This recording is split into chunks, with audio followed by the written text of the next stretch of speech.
आजच डाउनलोड करा आणि तुमच्या आवडत्या मालिकांचा आनंद लुटा. तिकडे कोणाशी बोलतेस?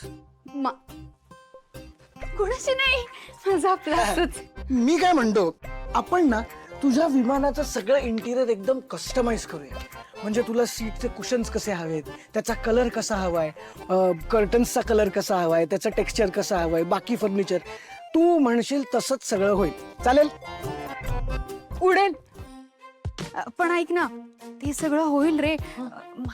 माझी एक रिक्वेस्ट आहे. बोल ना. तुला माहितीये, माणसं 4 व्हीलर घेतात है ना, आणि त्याच्या पाठीमागे लिहितात आई बाबांचा आशीर्वाद. बघतोस काय रागानं ओव्हरटेक केलाय वागानं. तशी विमानाला पाठीमागे शेपटी असते बघ, तिथे एक लोगो असतो. तिकडे सगळं लिहून हवंय तुला? अगं दिसेल तरी का ते वरून? नाही परितोष, तिथे काही लिहायचं नाहीये. तिथे ना माझा असं मोठाच्या मोठा फोटो लावूयात.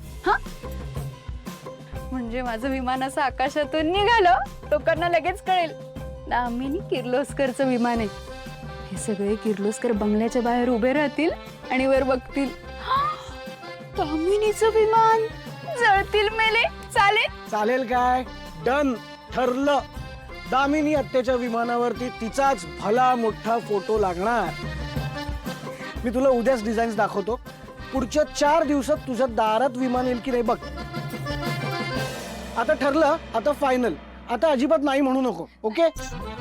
नाही, आता कधीच नाही म्हणणार. बघ सत्य, उचल. मी आलो. आलो. आता माझं स्वतःचं विमान येणार. म्हणजे हे सगळे खाली आणि मी हवेत.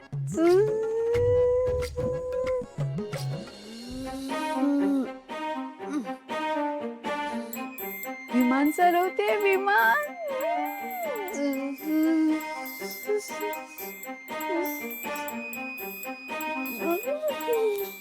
आत्या, डोळे मीठ. तुझ्यासाठी एक सरप्राईज आहे. विमान आणलं वाटतं. माझ्या लाडक्या दामिनी आत्यासाठी तिचं चार्टर्ड प्लेन.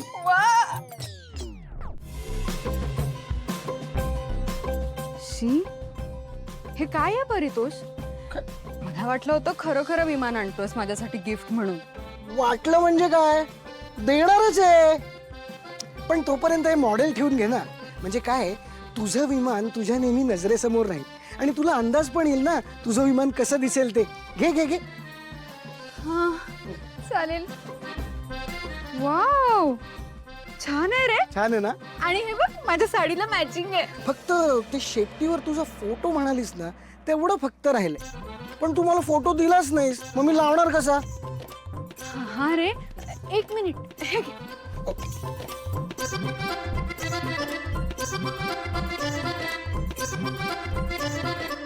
हे बघ, हा ना, हा माझा सगळ्यात आवडता फोटो आहे.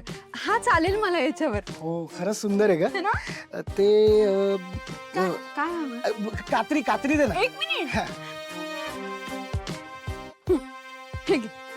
पकड तुझं विमान. हो. काय अगं थांब जरा, दाखवतोय तुला.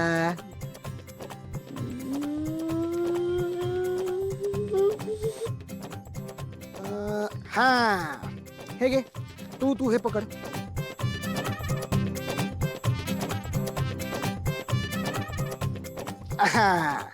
हे बघ, असं दिसेल तुझं विमान. आवडलं? छान दिसते. हो ना? पकडे. हा. मी आत्ता लगेच ऑर्डर करतो. अरे, हे उलट विमान कसं, म्हणजे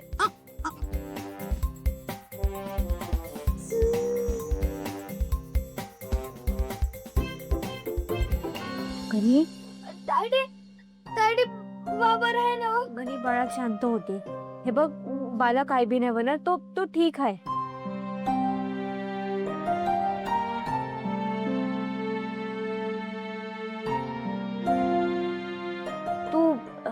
तू काही खाल्लं नाहीस ना? चल, मी तुला जेवायला देते, मग आपण डबा घेऊन दवाखान्यात बाला भेटायला जाऊया. नाही डॅडी, मी नाही खाणार तुझ्या हातचं. का? पण तुला भूक लागली असेल ना? वय भूक तर लागली आहे, मग पण बानं सांगितले मी आज जर तुझ्या हातचं खाल्लं तर बा म्हणणार म्हणून. काय? आणि मी माझ्या बाला मरून नाही देणार.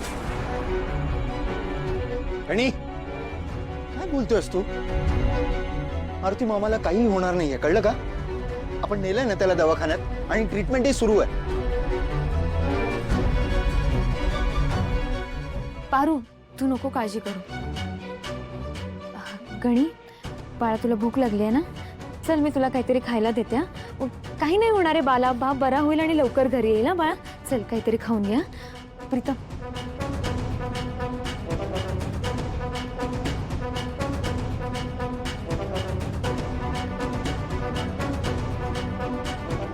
पारू, नको काळजी करू, होईल सगळं ठीक. नालायक मुलगी आहे मी. काय बोलतेस पारू? माझ्या बाला माझं तोंड बी बघायचं नाही. अगं तुम्ही बघितलं ना, आपल्या फिरमामुळं माझ्या बाची ही अवस्था झाली आहे. उद्या जर का देवी आईंना आपल्या फिरमाबद्दल कळलं तर त्यांना किती त्रास होईल. पारू, तुझा माझ्यावर आपल्या प्रेमावर विश्वास आहे ना? मग माझा माझा तुमच्यावर विश्वास बी आहे ना, तुमच्यावर प्रेम बी आहे सर. पण म्हणून मी कुणाच्या जीवाशी नाही खेळू शकत. सर सर बघा ना, बाला किती त्रास होतोय. गणी उपाशी आहे, जो बी काही खायला मागत नाही. आणि हे बघा, मी इकडे आले ना तेव्हा माझ्या देवी आईंची सेवा करणं एवढं सपन होतं माझं. किर्लोस्करांची सून होण्याचं सपन मी कधी बी नाही बघितलं.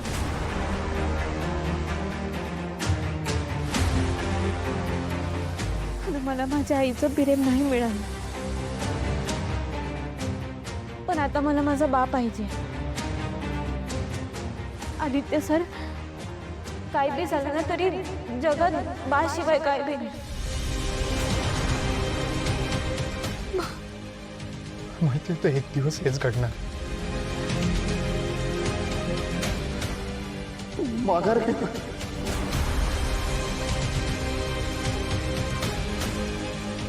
तुझा हाच निर्णय असणार याची मला कल्पना होती. ओके ओके, तू नको काळजी करू. तुझा शब्द माझ्यासाठी खूप महत्वाचा शब्द आहे.